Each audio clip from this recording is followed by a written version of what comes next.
नमस्कार। आज देश की तमाम फटाफट खबरों में आपका स्वागत है। कल की राहत के बाद आज बुधवार यानी 16 जून 2021 को फिर ईंधन तेल के दामों में बढ़ोतरी हुई है। ऑयल मार्केटिंग कंपनियों ने आज पेट्रोल के दामों में 25 पैसे प्रति लीटर और डीजल के दामों में 13 पैसे प्रति लीटर की बढ़ोतरी की है। इसके पहले सोमवार को पेट्रोल 29 पैसे और डीजल 30 पैसे प्रति लीटर महंगा हुआ था। 4 मई के बाद से अब तक कुल 25 दिन तेल के दाम बढ़ाए जा चुके हैं। इस बढ़ोतरी के चलते पेट्रोल 6 रुपये 34 पैसे प्रति लीटर और डीजल 6 रुपये 63 पैसे प्रति लीटर महंगा हो चुका है। बता दें कि पेट्रोल डीजल के दामों में बढ़ोतरी कच्चे तेल की उछलती कीमतों और तेल की बढ़ती मांग के चलते हो रही है। खपत बढ़ने के संकेतों के बीच क्रूड ऑयल करीब 2 साल की ऊंचाई को छू रहा है।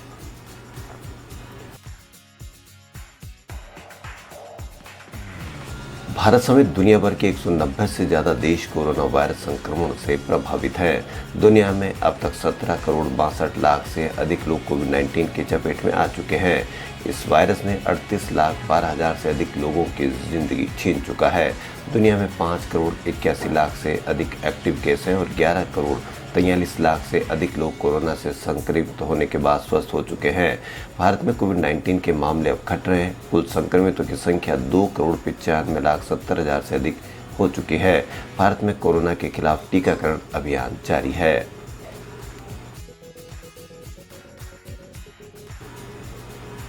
कोविड-19 की दूसरी लहर में बच्चे और युवा आबादी के अधिक प्रभावित होने की धारणाओं को खारिज करते हुए सरकार ने मंगलवार को कहा कि 1 से 20 वर्ष के आयु वर्ग के लोगों में दोनों लहरों के दौरान दर्ज किए गए मामले 12% से कम रहे हैं।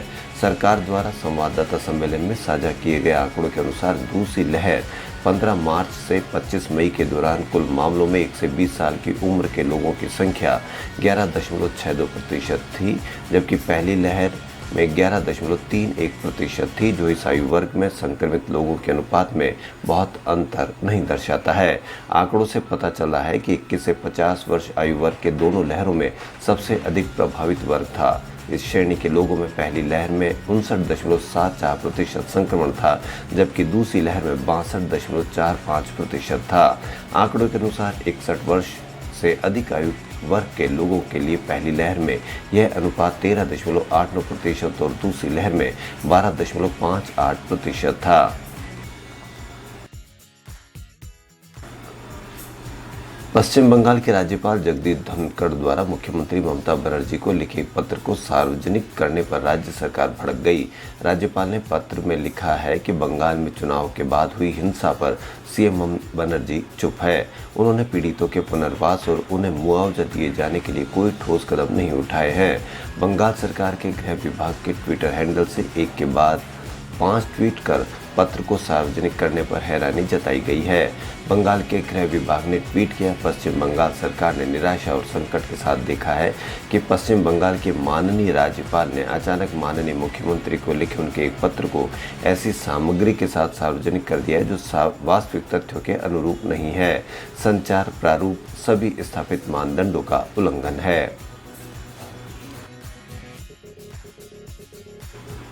ट्विटर ने भारत में लागू किए गए नए सूचना प्रौद्योगिकी नियमों पर कहा कि कंपनी ने अंतरिम मुख्य अनुपालन अधिकारी नियुक्त किया है।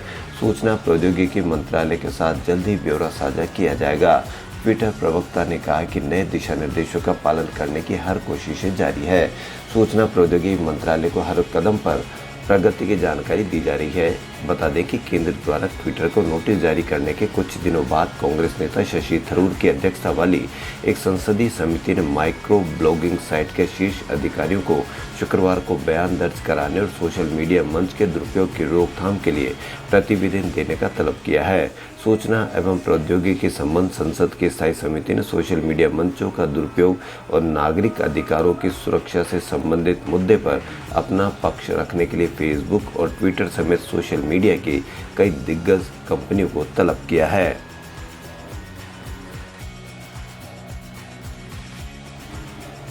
देश में कोरोना महामारी कंट्रोल हो रही है। बीते दिनों में 62,176 लोगों की कोरोना रिपोर्ट पॉजिटिव आई। 1,07,710 संक्रमित ठीक हुए, 2,539 की मौत हुई है। इस तरह एक्टिव केस यानी इलाज करा रहे मरीजों की संख्या में 48,090 की कमी हुई। बीते 15 दिनों में एक्टिव केस में 10,30,587 की गिरावट दर्ज की गई है। 1 जून को देश में 18,90,949 संक्रमितों का इलाज चल रहा था। अभी ये आंकड़ा 8,60,362 पर पहुंच गया है।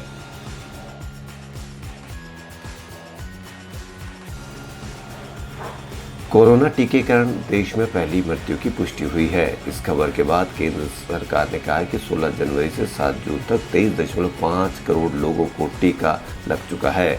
इसमें सिर्फ 0.0002% मौत हुई है। इस तरह कोरोना के कारण हो रही मौतों की तुलना में टीकाकरण के बाद मृत्यु का जोखिम न के बराबर है। केंद्रीय स्वास्थ्य मंत्रालय ने मंगलवार को कहा कि इतनी बड़ी संख्या में टीका लगाने के बाद उससे मौतों की दर कम है। मंत्रालय ने इससे जुड़ी प्रकाशित मीडिया रिपोर्ट्स का पूर्ण और सीमित समझ वाला बताया। इन खबरों में बताया गया है कि 16 जनवरी से टीकाकरण शुरू होने के बाद से 7 जून तक 488 मौतों का कोरोना टीका लगने के कारण हुई है।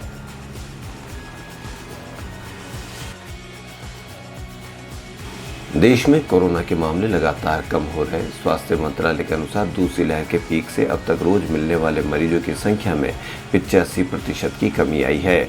इन्फेक्शन रेट में भी लगातार कमी आई है। 75 दिनों बाद ये स्थिति बनी है। स्वास्थ्य मंत्रालय के जॉइंट सेक्रेटरी लव अग्रवाल ने मंगलवार को बताया कि पहली लहर में 1 से 10 साल के उम्र के 3.28% बच्चे संक्रमण की चपेट में आए थे। दूसरी लहर के दौरान 3.05% रहा। पहली लहर में 11 से 20 साल उम्र के 8.03% और दूसरी लहर में 8.5% लोग संक्रमित हुए।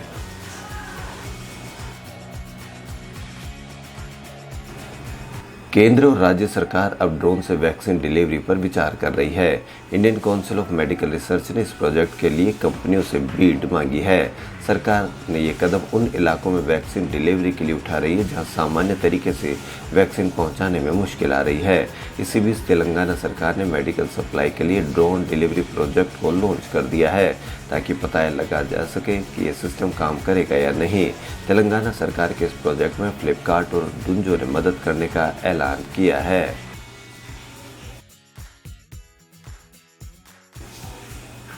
लोक जनशक्ति पार्टी की लड़ाई अब परिवार से निकलकर पार्टी में पहुंच गई है। सोमवार को पूरे दिन हुए हाई वोल्टेज ड्रामे के बाद एलजेपी संसदीय दल के नए नेता बने पशुपति कुमार पारस ने मंगलवार को राष्ट्रीय कार्यकारिणी की बैठक बुलाई। इसमें चिराग पासवान को पार्टी के राष्ट्रीय अध्यक्ष पद से हटाने का फैसला लिया गया। इसके तुरंत बाद चिराग पासवान ने राष्ट्रीय कार्यकारिणी की बैठक बुलाकर 5 बागी सांसदों को एलजेपी से हटाने की अनुशंसा कर दी।